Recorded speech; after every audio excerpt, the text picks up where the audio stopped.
शिक्षा का स्तर इतना अच्छा नहीं है, उन्हें दिल्ली आना पड़ता है। पानी है कि नहीं है, सुरक्षा है कि नहीं है, और शिक्षा है कि नहीं है। एक तरफ जातिवाद, एक तरफ। देखिए, जो पिछड़े राज्य हैं उनमें जाति एक कड़वी सच्चाई है। मैं राजस्थान में कितने हुए, सबसे ज़्यादा क्या नाम, राजस्थान में पेपर लीक हुए थे।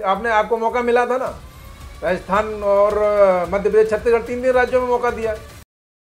नमस्कार, द पिलर के लिए मैं राजू सिंह सोलंकी, मेरे साथ हैं शैलेंद्र दुबे जी। हम बात करेंगे बिहार चुनाव पे।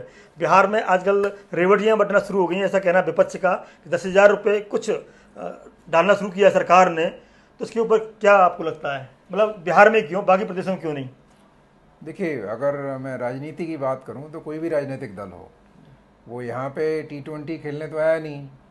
अब वो टाइमिंग को लेके सवाल खड़ा किया जा सकता है। और जिन प्रदेशों में, अन्य प्रदेशों में भी इस तरह की योजनाएं हैं, चाहे वो मध्य प्रदेश का उदाहरण हो या फिर जो है अन्य विपक्षी जो शासित राज्य हैं, वहाँ पर भी उन्होंने उस तरह की घोषणाएं की थी। कुछ ने क्या नाम, हरियाणा वाले कह रहे हैं, दिल्ली वाले कह रहे हैं घोषणा यहाँ हुई थी, शुरुआत यहाँ से करनी चाहिए थी पहले।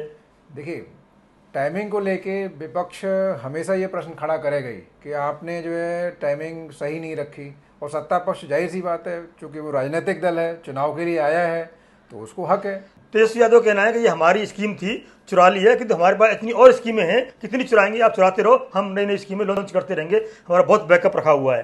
देखिए, अगर तेजस्वी यादव को लगता है कि तुलनात्मक जो वहाँ की रूलिंग पार्टी है, रूलिंग गवर्नमेंट है, एनडीए गवर्नमेंट है, अगर लगता है कि उनके तुलना में उनके पास प्रभावी कार्यक्रम है, प्रभावी योजनाएं हैं, तो उनको जनता के बीच लेके जाना चाहिए। और ये विश्वास उनके जनता के मतलब पैदा करने की आवश्यकता है कि जो आप कह रहे हैं उस बात पर जनता कितनी भरोसा करेगी आपकी। क्योंकि पूर्व में भी आप सरकार में रहे हैं इनके नीतीश जी के साथ में, जो भी आप एक बार या दो बार जो भी रहे हैं, तो जाहिर सी बात है आपको समय तो मिला है। और प्रॉमिसिंग या एलिगेशन दो एस्पेक्ट रहते हैं। तो अगर आप ये व्यक्ति के, ये राजनेता के क्रेडेंशियल्स पे निर्भर करता है कि उसकी क्रेडिट हिस्ट्री क्या है। आप मान लीजिए किसी भी सत्ता पक्ष पे कोई एलिगेशन लगा रहे हैं, तो उसके सापेक्ष जो है साक्ष्य क्या है, आप मतलब जो है किस उसके साथ जो है वो बात रख रहे हैं। तो आजकल क्या है, पहले ऐसा होता था कि हर परिवार में ना जो वोटिंग की प्रक्रिया होती थी, एक जो है परंपरागत तौर पे होती थी। परिवार का मुखिया सामान्यतः कहता था, तो अन्य सदस्य भी वहाँ पे मतदान करते थे। लेकिन जिस तरह से बदले हुए माहौल में, बदले हुए लोकतंत्र में, और जिस तरह से परिवारों में शिक्षा की प्रणाली जो बदल रही है, तो आज युवा स्वतंत्र तरीके से सोचता है, महिलाएं स्वतंत्र तरीके से सोचती हैं। तो लोकतंत्र स्वस्थ होना तो इसी को कहते हैं ना। बिल्कुल सही कहा आपने, लोकतंत्र स्वस्थ होना चाहिए और महिलाएं अलग सोचती हैं, बच्चे अलग सोचते हैं। কিন্তু बात तेजस्वी की एक और है, वो कहते हैं जब मैं उप मुख्यमंत्री था सबसे ज़्यादा नौकरी मैंने दी, और दावा करते हैं, और सरकार, वर्तमान सरकार खंडन भी नहीं कर पा रही उसका। देखिए, पर्टिकुलरली जो डिपार्टमेंट पोर्टफोलियो सरकार जो होती है वो सामूहिक होती है। ठीक है, उस समय की जो उपलब्धियां हैं वो भी उस सरकार की हैं, और नाकामियां हैं वो भी सरकार की हैं, चाहे वो कोई भी हो। और ऐसा नहीं है कि बिना मुख्यमंत्री की या बिना कैबिनेट की संस्तुति के कोई भी नीति या कोई भी कार्यक्रम तय हो जाएगा, ऐसा तो संभव नहीं है। अगर मान लीजिए कोई भी एक डिपार्टमेंट है, चाहे वो तेजस्वी यादव के पास रहा हो या अन्य किसी भी कैबिनेट मिनिस्टर के पास रहा हो, और वो डिपार्टमेंट अगर कोई भी फैसला लेता है और उस पर वो कैबिनेट जो अप्रूवल नहीं होता है या चीफ मिनिस्टर उस पर रोक लगा देता है, आपको लगता है कि उसको जो है क्रियान्वयन किया जा सकता है? नहीं किया जा सकता। जो नहीं, उनको युवा मान रहे हैं कि सच में इन्होंने भर्ती दी है। जो भी आजकल युवा उसके साथ जुड़ा हुआ है वो दावा करता है इस बात का। दूसरी हम बात करते हैं, बिहार बुद्धि और ज्ञान की धरती है, आपको अच्छी तरह पता होगी। और वहाँ का युवा सबसे ज़्यादा युवा, 40% युवा है वहाँ पे बिहार में। और वहाँ पे पढ़े लिखे युवाओं की बात कर ही चुके हैं आप। शिक्षा का स्तर इतना अच्छा नहीं है, उन्हें दिल्ली आना पड़ता है। ये तो बड़े विडंबना वाली बात है। अगर जिस बिहार में नालंदा जैसे विश्वविद्यालय थे, जिस बिहार में जो है तक्षशिला जैसे जो है मतलब शिक्षा के केंद्र थे, तो था ना, बिहार जो है शिक्षा के मामले में अग्रणी उसमें था। लेकिन अब बात वही आ जाती है कि अगर मैं बात कहूंगा तो प्रारब्ध में किनको सत्ता में 20 साल में पीढ़ी बदल जाती है, शिक्षा का स्तर क्यों नहीं बदला पहले की तुलना में? तो जाहिर सी बात है, ये देखिए वहाँ के जो लोग हैं, सबसे ज्यादा जो रूलिंग जो की है वो लालू प्रसाद यादव की 15 साल की थी, इन्हें 20 साल हो गए। हाँ, तो 20 साल हो गए, तो उसके तुलनात्मक जो है वो कहाँ पे छोड़ा, तब क्या था, और उसके तुलना में जो क्या परिवर्तन हुआ। जाहिर सी बात है उस प्रदेश के मतदाता उन चीज़ों को ध्यान में रख के ही आकलन कर रहे होंगे। अगर हम सिर्फ ये कहें कि नहीं वो आकलन नहीं कर रहे हैं, अन्य विषयों को लेकर मतदान कर रहे हैं, तो ये उचित नहीं है। क्योंकि इतना आज के बदले हुए परिदृश्य में कोई जहाँ पर युवा जो है डिलीवरी जो असेसमेंट करता है, वो देखता है कि तुलनात्मक पहले जो आज की मौजूदा सरकार है उसने क्या क्या बेहतर किया है, क्या प्रॉमिस किया था। अब उसमें क्या है, ये तमाम राजनीतिक पंडित है ना, आज वो कह रहे हैं, आज उनकी समझ में नहीं आ रहा जो है कि नहीं हम प्रोजेक्शन कुछ करते हैं, परिणाम कुछ और होते हैं। तो जो बड़ी स्कीम्स हैं वो रोल प्ले कर रही हैं। अब डायरेक्ट बेनिफिट ट्रांसफ़र जो है वो चाहे किसी भी योजना को लेके जो है पैसा अंतिम पायदान तक पहुंचने की बात है, तो उसमें तुलनात्मक पहले के भ्रष्टाचार पे जो नियंत्रण हुआ, जो पहले क्या था जब मैनुअल प्रोसेस थी तो जाहिर सी बात है अप्रूवल है सब चीज़ों को लेके, वो राजीव गांधी के समय में वो कहते भी थे कि मैं तो 1 रुपया भेजता हूँ और वहाँ 15 पैसे पहुँचते हैं। जो प्रधानमंत्री जी ने भी इसका उल्लेख किया था कि बात आती है बिहार की, मैंने कहा कि बुद्धि और ज्ञान की धरती है बिहार, क्योंकि बिहार में चुनाव हो और ये मुद्दे एक तरफ हों और जातिवाद एक तरफ हो, सारे मुद्दे गौड़ हो जाते हैं। सड़क है कि नहीं है, बिजली है कि नहीं है, पानी है कि नहीं है, सुरक्षा है कि नहीं है, और शिक्षा है कि नहीं है, एक तरफ जातिवाद एक तरफ। देखिए जो पिछड़े राज्य हैं उनमें जाति एक कड़वी सच्चाई है, और जिस चीज की व्याख्या संविधान हमारा करता हो, आप ये कहें कि नहीं वो बिना जाति के, भाई संविधान जो ने तो जाति का प्रमाण पत्र दिया है ना, कौन दलित है या कौन जो है अन्य पिछड़ा वर्ग है, वो संविधान के अनुसार ही उसकी वर्गीकरण हो रहा है ना। चुनाव की बात कर रहा हूँ नहीं, तो चुनाव में ही है, जब संविधान उस तरह कह रहा है। अब राजनेता क्या है, अपने सुविधा के अनुसार जो उन चीजों को जो है वर्गीकृत करने का प्रयास करते हैं। जो अब जैसे आपने शिक्षा की बात की, जो तो आपको अब जैसे तेजस्वी यादव हैं या उनके दूसरे भाई जो अभी उनसे अलग हो गए तेज प्रताप यादव जी, जो तो अब इनकी शिक्षा की भी बात जो है, जो इधर के लोग हैं वो खड़ा करेंगे कि आप कितने पढ़े लिखे हैं। जो देखिए बात वही आ जाती है कि जब आप स्वयं किसी विषय पर चर्चा कर रहे हैं तो लोग, चूंकि आप एक नेतृत्व करता है किसी भी दल के हों, और आप का दल चाहे वो आरजेडी हो या फिर जो भाजपा हो या फिर जेडीयू हो, वो यदि सत्ता में आते हैं तो जो शीर्ष नेतृत्व है उसी को नेतृत्व करने का जिम्मा मिलता है। तो लोग देखते हैं ना कि तुलनात्मक दूसरों के आपके क्रेडिबिलिटी कितनी मजबूत है, उसी के हिसाब से आकलन करते हैं। जाति एक मुद्दा है, लेकिन सिर्फ ये कहना कि पूरा चुनाव जाति के आधार पर होता है तो मैं इससे सहमत नहीं हूँ, क्योंकि बिहार में यादवों, ओबीसी में यादवों की संख्या सर्वाधिक है। फिर तो उस हिसाब से क्या नाम जो तेजस्वी और मुस्लिम और मिला दो, फिर तो ये बिल्कुल सही कहा आपने। बताया हूँ मैं, पिछली बार जो चुनाव हुआ 2020 में 243 में से सबसे ज्यादा 75 सीट आरजेडी लाई थी। जब कांग्रेस से मना करते करते उन्होंने 75 सीट ली थी, 6 सीट पे लड़ी थी वो, और बीजेपी 74 पर रह गई थी। 23% वोट मिला था आरजेडी को और 19% मिला था बीजेपी को। दो कारण है देखिए राजवीर जी। पहला कारण यह है कि जो दल ज्यादा सीटों पे चुनाव लड़ेगा तो जाहिर सी बात है कि उसका वोट परसेंट बढ़ेगा। देखने वाली बात है, मैं करीब 100 पे लड़ता, वो भी नहीं 100 पे नहीं लड़ा, करीब बता रहा हूँ, याद नहीं मुझे। नहीं, वो सबसे ज्यादा 100 पे भी नहीं, वो जो उनका जो आंकड़ा था वो लगभग जो है, मेरा जो आंकलन है वो 140 से ऊपर सीटों पे लड़े थे, और कांग्रेस और जो आपके वाम मोर्चा के दल वो बाकी सीटों पे लड़े थे। तो इन्होंने जो कि ज्यादा सीट पर इलेक्शन कंटेस्ट किया है, तो उसमें देखेंगे कि इनका स्ट्राइक रेट क्या है, तब आपको वो आंकलन सही निकलेगा। हाँ, यदि ये देखा जाए कि बीजेपी जैसे 74 सीट आई तो बीजेपी कितने लड़े, उतनी सीटों पे आरजेडी ने क्या स्ट्राइक रेट किया, तो वो अगर कंपैरिजन करेंगे तब तो आपको सही से जस्टिफाई कर पाएंगे।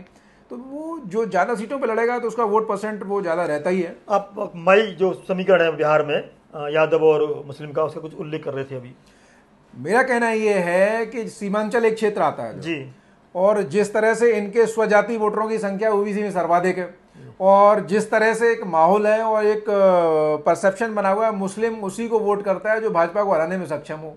तो फिर क्या हुआ, सीमांचल में ओबीसी की पार्टी को 5 सीट ले गए थे। इस बार वो इंडिया गठबंधन में आना चाहते हैं कि तो ले नहीं रहे। तो अब एक बात बताइए, एक तरफ तो आप कहते हैं कि हम एनडीए को जो सत्ता से बाहर करना चाहते हैं, तो कहीं ना कहीं यदि आपको उनके अगेंस्ट अगर एक मजबूत गठबंधन तैयार करना है तो आपको कहीं ना कहीं कंप्रोमाइज करना पड़ेगा ना।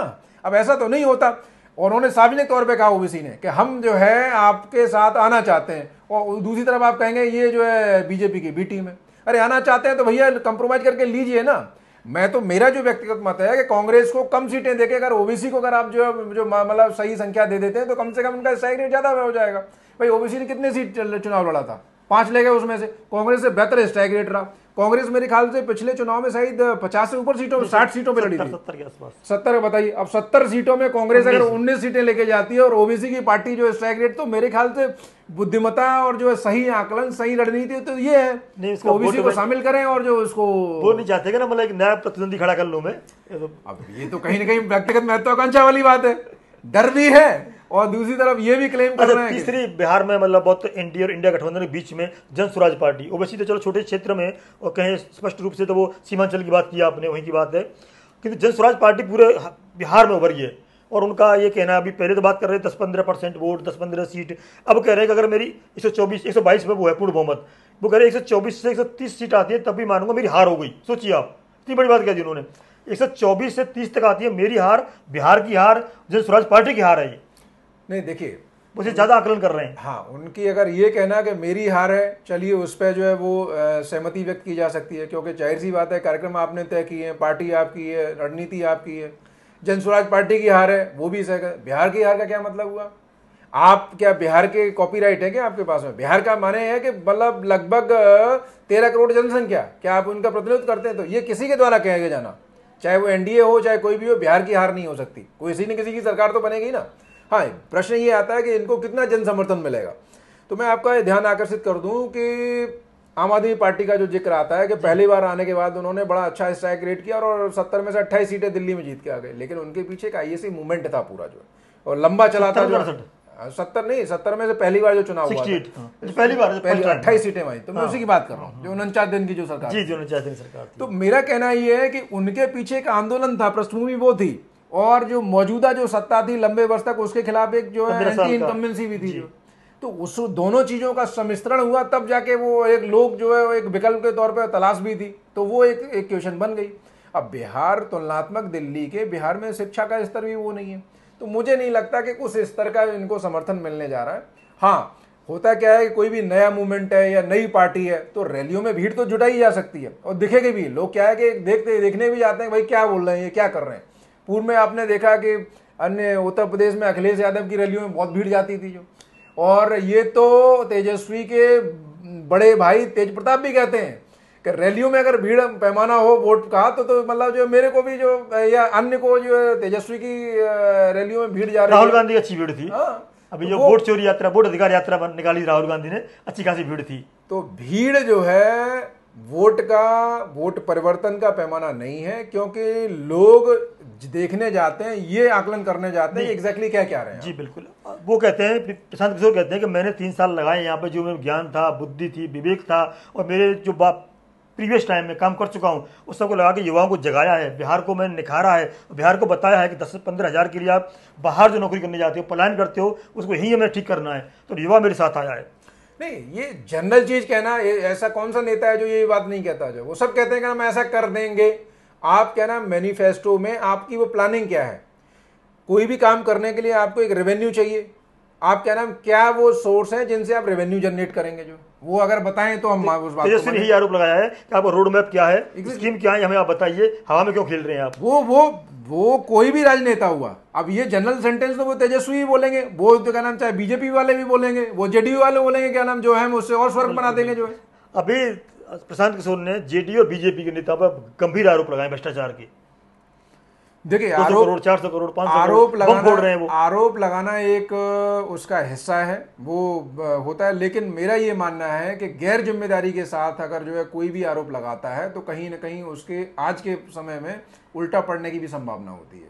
क्योंकि आप पिन पॉइंट आपको टारगेट करना चाहिए कि मान लीजिए कोई ऐसे केस है जिसमें एविडेंसेस हैं, और एविडेंसेस के बाद अगर मान लो जो उस पर केस ट्रायल में है, अगर उसकी बात आप करेंगे तो समझ में आता है जो है कि हाँ चलिए वो ठीक है, वो फलाना पर्टिकुलर केस। एक जनरल वे में आरोप लगाना, मेरे ख्याल से कोई भी जो साक्ष्य दिए उन्होंने, इतनी जमीन खरीदी है, इतने बहू के नाम से खरीदी है, सारा उन्होंने प्रूफ के साथ मतलब आरोप लगाए हैं। भाई मान लीजिए किसी ने जो है जमीन खरीद ली या वो कर ली, आय का स्रोत संदेहात्मक है या नहीं है, ये इसका फैसला कौन करेगा? प्रशांत किशोर तो कर नहीं सकते, न तेजस्वी यादव करेंगे, और न ही क्या नाम जो है नीतीश कुमार कर सकते हैं। वो तो वहां का विभाग या वहां का एजेंसी करेगी ना। उन्होंने कहा भी है कि एजेंसी को जांच करनी चाहिए। उन पर भी आरोप लगे, आप इतना पैसा कहां से लाए? उन्होंने कहा कि मैं 2 घंटे का कंसल्टेंसी का 10-10 करोड़ रुपए लेता हूं।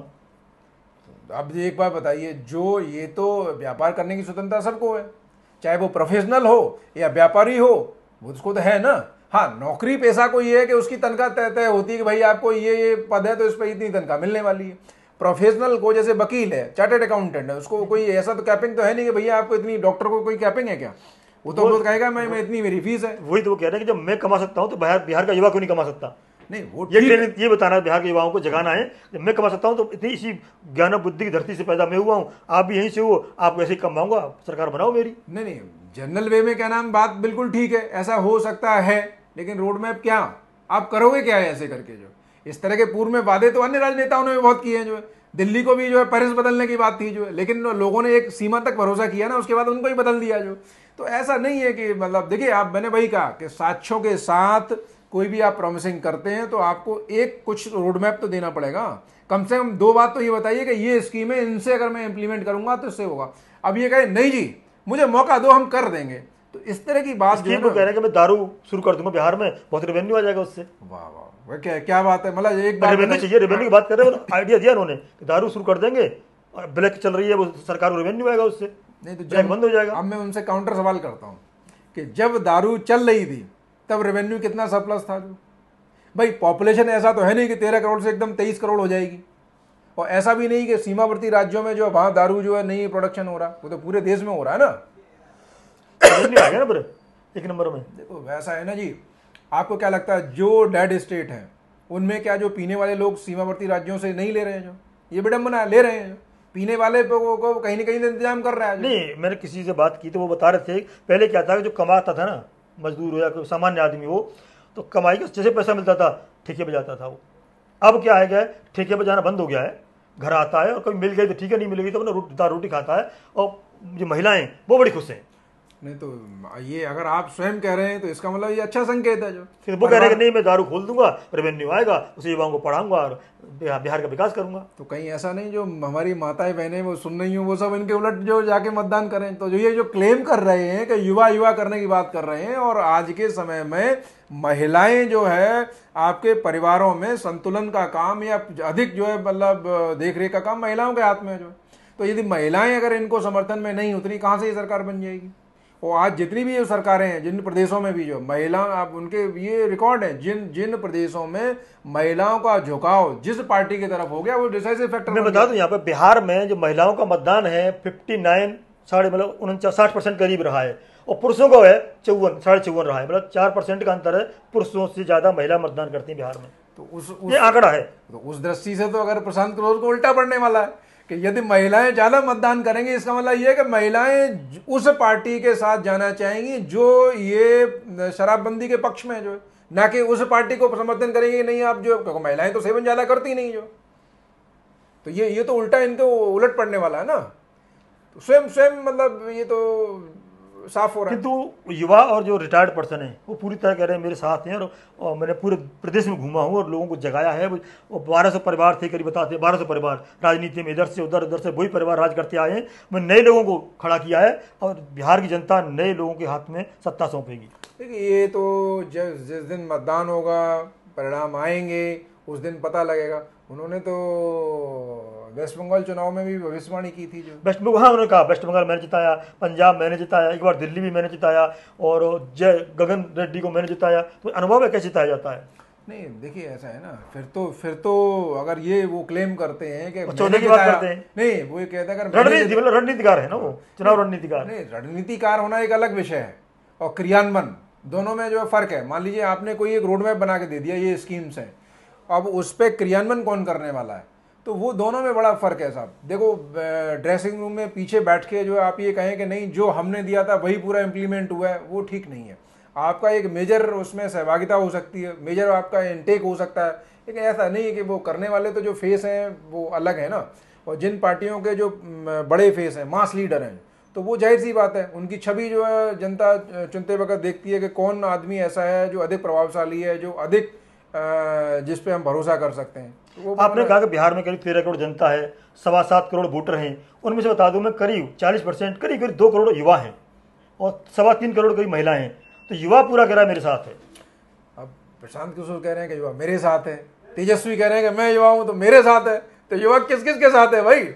मेजोरिटी बात चल रही है, मेजोरिटी की बात चल रही है, लेकिन देखना ये पड़ेगा ना कि युवा किसके साथ है। उसके लिए तो मतदान का इंतजार करना पड़ेगा। और जिस दिन मतपेटियां आपको क्या लगता है, आपका जो आकलन रहा है, मुझे चैनलों में जाते हो आप, मुझे बिहार का युवा, यहाँ युवा जाता है, जवानी चलती है, उस ओर जमाना चलता है, कहते हैं ना, इस ओर जवानी चलती है, उस ओर जमाना चलता है। तो बिहार में ज्यादातर जवान है, 40%, 2 करोड़ के आसपास हैं, इधर चलेंगे उधर ही चुनाव का परिणाम जाएगा। मुझे ये लगता है कि चुनाव का परिणाम जो है अभी जैसे अभी एक रिसेंट मूव आया कि जीएसटी के स्लैब्स जो रिवाइज किए गए, आपको उससे कहीं ना कहीं, अगर आपको मैं बता दूं, दिल्ली चुनाव से पहले आपका जो इनकम टैक्स वाली जो बात थी, जो मिडिल क्लास को जो 12 लाख का किया था जी, तो जो लोग प्रोजेक्ट कर रहे थे मैक्सिमम जो सारे विशेषज्ञ 10 लाख, और किसी ने नहीं सोचा था 12 लाख होगा।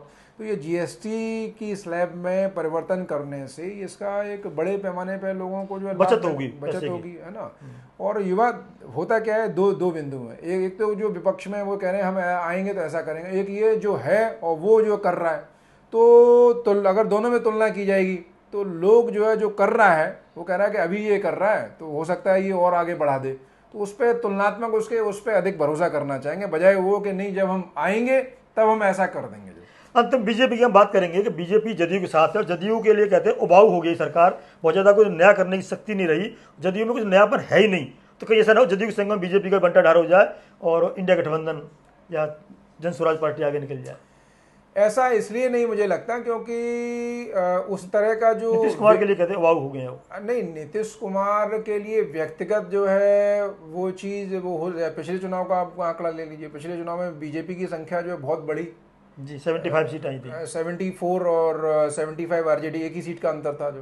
तो अगर मान लीजिए बीजेपी अपनी पुरानी टैली जो है पाती है या उससे भी और आगे जाती है, तो उस परिस्थिति में सीटों की संख्या के हिसाब से नेतृत्व परिवर्तन पे एक बात आ सकती है। जो अगर फैसला कर लिया है ना अभी, किसने फैसला कर लिया? सरकार, एनडीए गठबंधन ने तय किया है कि नीतीश कुमार के चुनाव लड़ेंगे और यही मुख्यमंत्री बनेंगे। नहीं देखो, मैं क्या है, मैं इस वजह से ही इस बात से सहमत नहीं हूँ। कल को सारा जो चीज निर्भर करती है संख्या बल। मान लीजिए भाजपा की पिछली बार बता दें बीजेपी की 74 थी, 74, 43 थी उनकी, काफी कम थी वो थी, लेकिन जो है बीजेपी अपने दम पे सरकार नहीं बना रही थी ना। अगर ऐसी परिस्थिति बनती तो क्या केंद्र में समर्थन चाहिए ना? नहीं, वो चाहिए, वो तो है, लेकिन उसमें फिर संभावना और तरह की हो सकती है।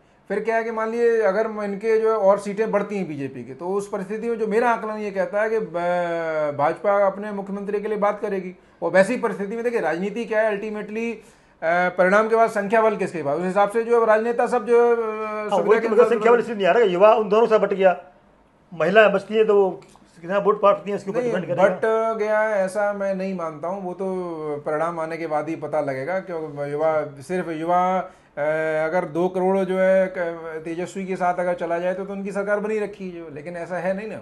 वो देखने वाली बात है कि मतदान होने के बाद जिस दिन मतपेटियां खुलेंगी उस दिन क्या परिणाम आ रहा है, उसके लिए हमें इंतजार करना है। ईवीएम खुलेंगी, वो आपने बिल्कुल सही कहा। तो लास्ट में बताइए बोला क्या रहने वाला परिणाम है। अभी सर्वे जो लिस्टेड सर्वे आया है उसकी बता दूं मैं, एनडीए गठबंधन है उसकी करीब 110 से लेकर 15 तो सीट आ रही हैं, जो बहुमत से थोड़ा कम है, 122 से बहुमत है। इंडिया गठबंधन की करीब करीब 120 से 125-26 तक आ रही है। मतलब गठबंधन की करीब करीब सत्ता की जो चाबी है उनके हाथ में जाती दिखाई दे रही है। और ये दावा भले कर रहे हो किंतु आकलन जो आया है, सर्वे आया है, 10 से 12 सीटें नीतीश को मिल सकती है, सर्वे पीके को मिल सकती है। सर्वे किस एजेंसी ने किया है ये भी जो बड़ा नाम बोलना ठीक नहीं है, नॉर्मल कई सर्वे आए, एवरेज यही है। वो अपने अपने आकलन हो सकते हैं, टक्कर कांटे की 10 सीटों का अंतर है बस। नहीं, मैं इस बात से सहमत हूँ कि जो है चुनाव इस बारी जो है वो टफ रहेगा। वो इसलिए टफ रहेगा क्योंकि तीसरा फोर्स जो है ये जन स्वराज पार्टी भी जो किसके वोट काटेगा, नहीं किसके वोट काटेगा ऐसा नहीं है, ये इससे नुकसान दोनों को होगा। जो है वोट कटवा पार्टी कहा उससे कह रहे हैं वोट कटवा हूँ, इतने वोट काटूंगा कि दोनों को यहाँ से नहीं, दोनों को नुकसान होगा। लेकिन मेरा जो ये जीएसटी वाला भी आया है और इन सब परिस्थितियों में मेरा जो आकलन ये कहता है कहीं ये परिस्थिति न बन जाए जैसे महाराष्ट्र वाली परिस्थिति थी। सब ये कह रहे थे वोट चोरी हुई है, वो राहुल गांधी चिल्ला कह रहे हैं हरियाणा में महाराष्ट्र में वोट चोरी करके सरकार बनाई है। मेरे ख्याल से फिर उसी बिंदु पे जो है टिके रहना चाहिए। और अगर ऐसा है तो खुद भी चुन के आए। अगर ये सब इकट्ठा होके बोले मुझे हम मतदान जो हो रहा है प्रक्रिया उससे हम सहमत नहीं, इस्तीफा देने के बाद फिर कहो हम तभी उसमें सहभागिता करेंगे जब आप जो है इसको बदलेंगे। राहुल गांधी पर वोट चोरी गद्दी छोड़ो बात की थी, अब पेपर चोरी पे आ गए, वो पेपर छोड़ गद्दी छोड़ो। तो ये मतलब क्यों बदल रहे हैं अपने नारे? वो बदल रहे हैं, उसको आकलन स्वयं करना पड़ेगा जो, क्योंकि उनकी छवि उस बात से जुड़ी हुई है ना, इसमें कोई दूसरा तो नहीं कुछ कह सकता। ये इसका आकलन उनको स्वयं करना पड़ेगा क्योंकि इनको उनके इस तरह से मूव से उनकी स्वयं की छवि का निर्माण होता है जो। तो मेरा ये मानना है कि आप कोई भी इस तरह की बात कर रहे हैं उसी संवैधानिक प्रक्रिया, उसी चूंकि जो है चुनाव आयोग एक संवैधानिक प्रक्रिया का हिस्सा है जिन हम संविधान व्यवस्था की बात करते हैं, और तमाम राज्यों में सरकारें हैं उसी चुनाव आयोग के द्वारा चुनाव कराया गया, उससे मतलब बनी है, चाहे वो कर्नाटक में हो, हिमाचल में हो। जो ये तो पकड़ ली ना उन्होंने, सबूत के साथ पकड़ लिया। एक और क्या देखो, जब मैं शिकायत करता हूँ चुनाव आयोग की और उत्तर देता है बीजेपी, देखिए ऐसा है ना, आप राजनीतिक दल हैं एक, और आप यदि मान लीजिए कोई चीज लेके आएंगे तो राजनीतिक दल होने के नाते वो भी मतलब कोई बात करेंगे जो। लेकिन मेरा ये मानना है, एक मैं सामान्य बात कहता हूँ कि यदि मान लीजिए मुझे कोई तकलीफ है तो मैं शिकायत करूंगा। शिकायत के लिए क्या करूंगा, रिटर्न में कुछ देना पड़ेगा ना मेरे को, और मुझे उस पर लिखना भी पड़ेगा शिकायत करता, कहीं साइन करना पड़ेगा। आज तक जो है राहुल गांधी ने एफिडेविट साइन नहीं किया। जो वो तो कह रहे हैं अखिलेश यादव दे चुके हैं, उनको कोई जवाब नहीं मिला। हम लास्ट में ये बात करेंगे, राहुल गांधी और तेजस्वी की जो यात्रा रही है, बूथ अधिकार यात्रा हो या अभी अकेले तेजस्वी यादव ने भी यात्रा की है, तो सर प्रशांत किशोर 3 साल से घूम रहे हैं। वो कह रहे हैं कि मैंने इतना जागृत कर दिया बिहार को, और राहुल गांधी कहते हैं कांग्रेस ने मैंने पूरे बिहार को जगा दिया कि मैं हमारे फेवर में वोट करेंगे। इधर नीतीश कुमार के बारे में भी कुछ वक्तव्य नहीं आया है, क्योंकि अमित शाह जी, गृह मंत्री अमित शाह जी और प्रधानमंत्री मोदी जी दोनों भी जाकर के बिहारियों को बता रहे हैं कि भाई अगर ऐसा हो तो जंगल राज आ जाएगा, और उनका तो कोई नाम ही निशान नहीं है अभी।